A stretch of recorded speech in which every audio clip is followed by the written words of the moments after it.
The Consil Academy's hall of instruction shimmered with soft blue light, the kind meant to soothe young minds about to face disturbing truths.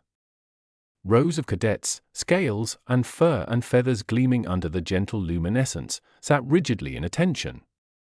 The lecture topic was printed across the holographic display hovering above the dais: Deathworlders, the apex threats of the galaxy.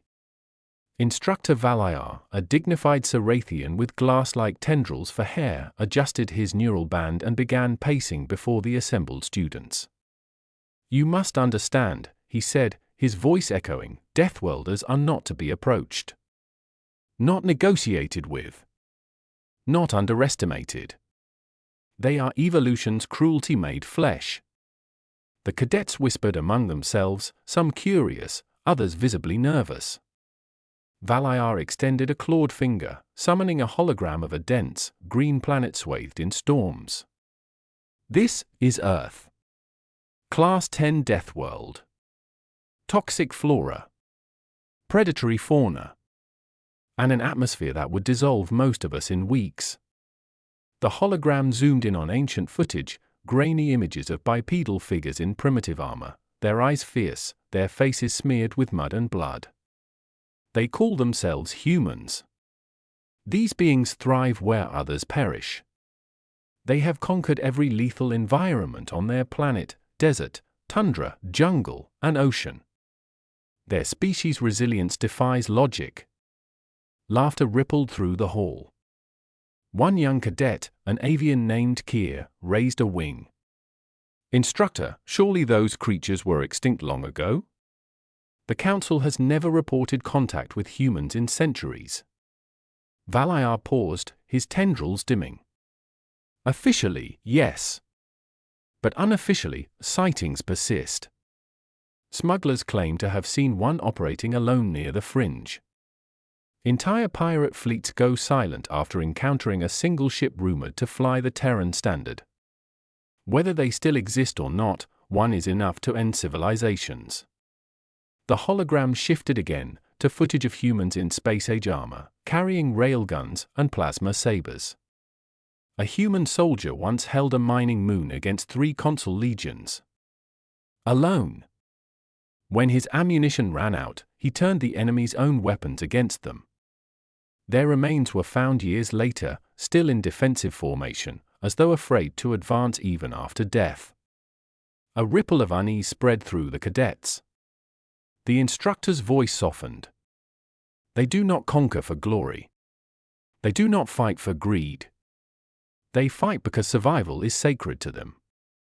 To cross a human is to awaken something ancient, something the galaxy forgot long ago." In the back row, a quiet figure shifted. She had been silent throughout the lecture, hood drawn low. The cadets had assumed she was one of the exchange students from the outer rim, slender, pale, with an unassuming demeanor. But now, her eyes flickered up, blue-gray and sharp. Valyar continued, oblivious. "There are rumors that the Deathworlders once infiltrated our institutions, disguising themselves as ordinary beings to learn our tactics. Of course, such tales are nonsense. Humans lack the patience for diplomacy or study." The hooded figure tilted her head ever so slightly. A smile ghosted across her lips. Kier leaned closer to his seatmate and whispered, "If they're so deadly, why did they vanish?" The instructor clasped his hands behind his back. "Because even monsters tire. Their wars burned their home, their skies, their seas. They faded into myth. Be grateful for that, cadet, because if humanity ever returns, the galaxy will remember fear." A low chuckle broke the silence. The sound was soft, but it cut through the air like a blade. Every head turned toward the source, the hooded student, still sitting casually, one boot crossed over the other. "Something amusing, cadet?" Valyar asked, his tone icy. She rose, slowly. The motion was fluid, predatory, yet utterly controlled.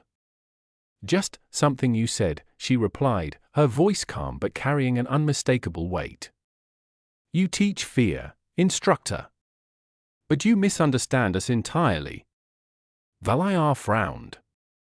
"Us?" The cadet shifted nervously.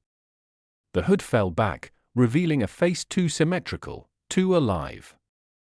Her eyes burned with the kind of intensity that primitive instincts recognized instantly. "You talk about monsters," she said, stepping forward, "but monsters don't build worlds. They don't hold the line so others can live. We aren't chaos. We are order forged in fire."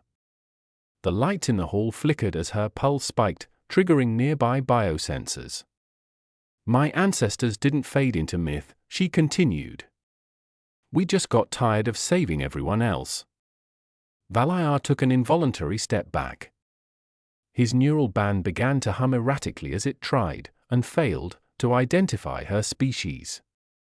"Identify yourself," he demanded. She smiled, teeth glinting white in the blue light. "Cadet Elena Ruiz. Earthborn. Human." A collective gasp echoed through the chamber. Some cadets scrambled from their seats, others froze in disbelief. The holographic Earth still spun in the air, green and dangerous, as though mocking the Consil's arrogance. Elena's gaze swept over the class. "You study us like a disease. You fear us because you think we're unstoppable killers. But here's the truth, you should fear us because we remember mercy. Because when you attacked us, we could have burned your worlds. We didn't." Valayar swallowed hard, his voice trembling. "Why reveal yourself now?" "Because I'm tired of ghost stories," she said, lowering her hood completely. "You need to stop teaching fear, and start teaching respect." Silence filled the hall. The cadet stared at her, torn between awe and terror. Then, slowly, Valayar bowed his head. Not in submission, but in recognition. "Then perhaps," he said softly, "it's time the galaxy learns from a Deathworlder instead of fearing one." Elena nodded. "Lesson 1, she said, walking toward the podium. "Survival isn't cruelty. It's compassion with teeth." And as she spoke, for the first time in centuries, the Consil Academy recorded a new entry in its archives: species, human. Status, present. A hushed stillness lingered in the hall long after Elena Ruiz's words faded. Every cadet could feel it, the tension, the primal awareness that something beyond comprehension stood among them. Even the air seemed thicker, charged with static, as if the universe itself was holding its breath. Valayar tried to steady his trembling hands. "Cadet Ruiz," he said cautiously, "if you are truly what you claim, then your presence here violates a dozen interstellar accords." The council already knows," Elena interrupted, her tone even. "They sponsored me." A wave of confusion swept through the cadets. Valayar blinked in disbelief. "Impossible. The council would never authorize." "They would," she said, stepping closer, "when they finally realized they've spent centuries fearing myths instead of learning from reality." Her voice hardened. "You built an empire on caution and treaties. We built ours on endurance and sacrifice. That's why I'm here, to remind you what that means." Kier, the avian cadet who had mocked earlier, raised a shaking wing. "You mean humanity's still out there? Still active?" Elena's eye softened slightly. "We never left. We just stopped broadcasting our existence. Sometimes, survival requires silence." She glanced toward the holographic projection of Earth. "And patience." Valayar's mind raced. "You speak as if your species still holds power. Yet the Council's archives list humanity as fractured, a nomadic remnant scattered across fringe colonies." "Fractured," she repeated, almost amused. "Maybe from your point of view. But humans don't need an empire to be united. We carry our world with us, its lessons, its scars, its will. You measure strength by numbers. We measure it by resolve." The instructor looked into her eyes and felt a strange chill, an ancient understanding that his species, for all its intelligence, had never faced the kind of trial Earthborn creatures called ordinary life. "Why reveal yourself now?" he asked again, Quieter this time, Elena exhaled slowly. Because something's coming. Something you're not ready for. A murmur ran through the cadets. Coming? What do you mean? One whispered. The fringe isn't silent because of pirates or natural storms, she said grimly. It's silent because something's hunting. Worlds are vanishing without distress signals. Whole moons stripped bare.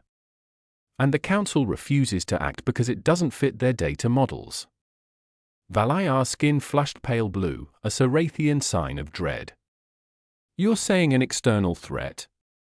I'm saying, Elena replied, that the Deathworlders aren't your enemies. We're the warning system you ignored.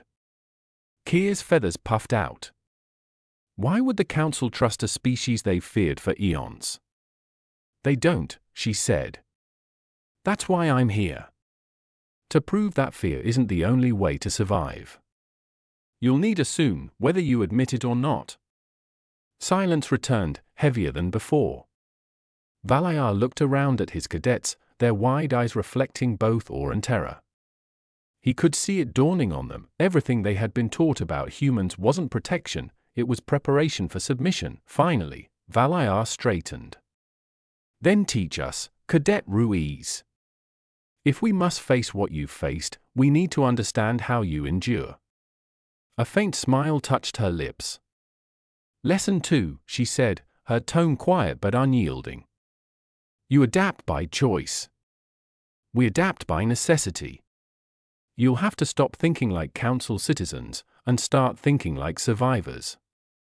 The instructor gestured toward the holo console. Then show us. Teach the next generation of defenders what your world made of you. Elena stepped behind the podium. The hologram shifted from Earth to a dozen shattered battlefields, burning worlds, fractured ships, scarred soldiers standing amidst ruins. This, she said, pointing, is what happens when comfort replaces vigilance. When you assume peace is permanent. The cadets leaned forward, transfixed.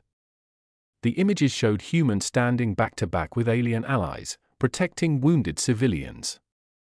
We fought beside species who once feared us, she said.